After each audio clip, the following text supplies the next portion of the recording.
Hello everyone, welcome back to my another mini blog. আজ যাচ্ছি গ্রামের বাড়ি প্রায় 1 বছর পর। মোটামুটি আগের দিন রাত্রিবেলা আমার ঘুমই হয়নি, কারণ ভিডিও এডিট করতে করতে 3:30 মতো বেজে গেছিলো। আর আমাকে ঘুম থেকে উঠতে হতো 4টের সময়।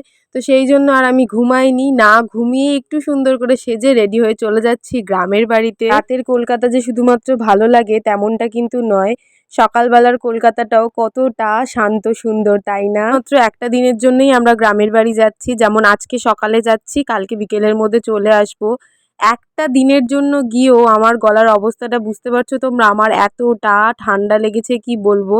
মানে নিজের আওয়াজ নিজেরই শুনতে ভালো লাগছে না, কেমন যেন একটা বিরক্তিকর লাগছে। যাই হোক, আমার মতো কে কে এরকম ট্রেনে উঠলে পরে ঘুমিয়ে পড়ো বলো দেখি। মোটামুটি সকাল 9টার মধ্যে আমরা গ্রামের বাড়িতে পৌঁছে গিয়েছিলাম। যাওয়ার কিছুক্ষণ পরই দেখি দাদু চলে এসেছে বাজার থেকে। কতদিন পর দাদুকে দেখলাম, কি কেন কিসের জন্য গিয়েছিলাম সেটা তোমাদেরকে নেক্সট ভিডিওতে বলবো।